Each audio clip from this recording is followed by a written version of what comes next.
Salut les youtubeurs, aujourd'hui on va se poser la question, est-ce qu'il faut créer plusieurs chaînes YouTube quand on veut parler de plusieurs choses?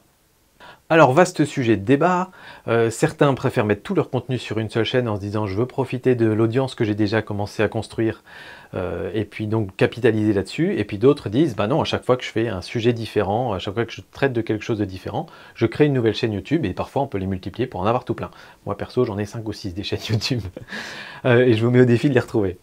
Je pense qu'en fait ça dépend de plusieurs facteurs, donc on va essayer de les voir ensemble. Le cas où vous pouvez continuer à poster sur votre même chaîne YouTube, je pense c'est dans plusieurs cas. Si les gens qui sont abonnés sur votre chaîne YouTube, avant tout pour votre personnalité. Alors attention, une petite nuance, je vous dis souvent que c'est pour ça que les gens viennent se connecter sur YouTube, parce qu'ils veulent retrouver des youtubeurs dont ils aiment bien la personnalité, qui sont un petit peu leurs potes. On peut aimer la personnalité de quelqu'un, mais quand même attendre du contenu, de l'information et autres. Là, je parle par exemple, typiquement d'une chaîne de vlog. Vous faites des vlogs, pas forcément avec des paysages incroyables, etc. Mais vous parlez devant la caméra et les gens adorent la façon dont vous interagissez parce que vous avez de l'humour ou autre. Là, les gens, clairement, ils viennent pour vous et votre personnalité. Donc si demain vous vous dites bah écoutez les gars, je suis désolé, j'arrête le vlog, par contre je vais commencer à faire des petites vidéos de cuisine, toujours avec autant d'humour et faire les mêmes blagues, les gens vont accrocher. Parce que ce sera toujours vous qui sera derrière la caméra. Et puis les gens étaient venus pour vous au départ, ils n'étaient pas venus pour le vlog ou pour la cuisine. Donc là, à ce moment-là, gardez votre audience et puis proposez des nouveaux types de contenus, des trucs cuisine, des trucs en bagnole, j'en sais rien, ce que vous voulez. Ça, c'est le premier cas où je pense qu'il faut publier ce contenu sur la même chaîne. Deuxième cas, c'est si le nouveau contenu que vous voulez proposer est très proche du domaine que vous traitez aujourd'hui. Je prends un exemple, je fais des vidéos sur des jeux vidéo sur ordinateur, sur PC. Et demain, j'ai envie de me dire, tiens, j'aimerais bien commencer à parler un peu du matos de mon PC, de comment je fais de l'overclock et qu'est-ce que je rajoute comme processeur, etc. Je pense qu'on est un petit peu borderline, mais ça va quand même continuer à intéresser les gens parce que vous avez une audience de gens qui sont sur PC, qui s'intéressent généralement un peu au matos. Donc là, j'aurais tendance à dire, publiez ce nouveau concept et ces nouveaux épisodes sur la même chaîne et voyez si ça marche ou si ça marche pas, mais a priori, ça risque de marcher parce que vous allez être vraiment très proche. Et le dernier cas, je pense, où il faut absolument continuer à publier sur la même chaîne, c'est si vous en avez marre de ce que vous faites aujourd'hui et vous voulez traiter autre chose. Vous voulez parler d'autre chose, mais surtout, vous ne voulez plus faire les anciennes vidéos. Je reprends l'exemple du vlog, vous dites, tiens, ça fait 3 ans que je vlog tous les jours, je sature, j'ai envie de vivre, de plus forcément avoir à me filmer toute la journée, etc. Par contre, j'ai envie de commencer à faire des vidéos où je vous explique comment je fais pour trouver mes fringues le matin et mettre des belles fringues qui vont avec la météo, par exemple. C'est votre nouveau concept.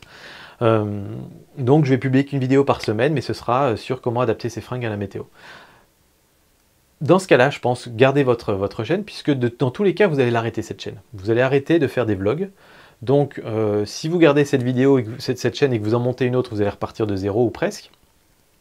Donc dans la mesure où vous allez de toute façon arrêter les anciennes vidéos, vous allez perdre cette audience. Donc quitte à la perdre, autant capitaliser dessus et en récupérer une partie et expliquer à ce moment-là aux personnes que vous avez envie de changer de concept parce que l'ancien ne vous plaît plus et il n'y a pas de souci là-dedans.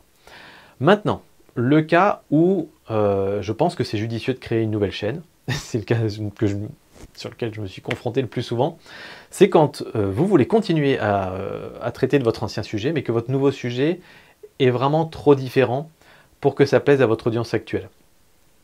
Même là, il y a des chaînes qui préfèrent tout mettre sur la même chaîne. Moi, je préfère vraiment les séparer. Par exemple, j'ai fait une chaîne photo. Après, j'ai fait pendant quelques temps une chaîne où je faisais de la vidéo, qui s'appelait Au Petit Vidéaste.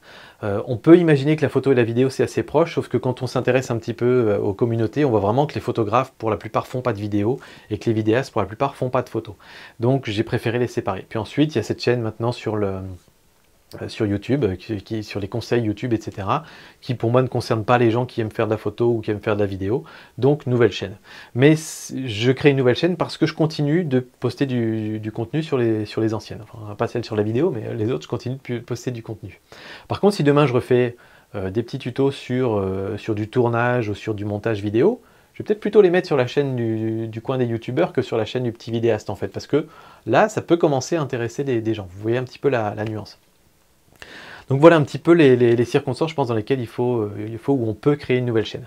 Maintenant, par expérience, en tout cas de ce que j'ai fait moi, quand j'ai basculé d'une chaîne à l'autre, je fais souvent une petite pub sur la chaîne principale pour ramener du monde sur la nouvelle chaîne.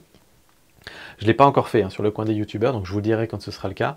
Mais en général, on va peut-être avoir quelque chose comme 10% de l'audience qui va nous suivre. Donc imaginez, vous avez une première chaîne avec 10 000 abonnés, vous créez votre nouvelle chaîne, vous allez assez rapidement et assez facilement avoir peut-être 1000 abonnés qui vont vous suivre. Maintenant, ce ne sera peut-être pas les meilleurs des abonnés parce qu'il y en a un certain nombre qui vont vous suivre parce qu'ils vous aiment bien, ou parce qu'ils veulent suivre votre actu. Mais peut-être qu'au bout d'un moment, ils vont se lasser parce que ce n'est pas le type de contenu qui les intéressait au départ. Donc ce sera peut-être une audience un petit peu moins captive que celle que vous allez créer avec le temps. Mais peu importe, ça permet de bien démarrer sa chaîne, donc c'est plutôt pas mal. Voilà, j'aimerais savoir ce que vous en pensez dans les commentaires. Est-ce que vous avez plusieurs chaînes? Est-ce que vous en avez qu'une seule? Est-ce que vous faites différents types de contenus? Alors j'ai pas précisé, mais je parle vraiment de types de contenus différents. Je reste persuadé que sur un domaine précis, on peut faire plusieurs types d'émissions, plusieurs concepts d'émissions. J'ai plusieurs émissions qui parlent de photos, mais elles sont sur la même chaîne. Maintenant, dès que je fais un truc sur la vidéo ou sur YouTube, c'est ailleurs. Voilà, merci à tous. Dites-moi tout dans les commentaires, on commence à chatter, on discute, c'est sympa. Et puis à bientôt. Ciao.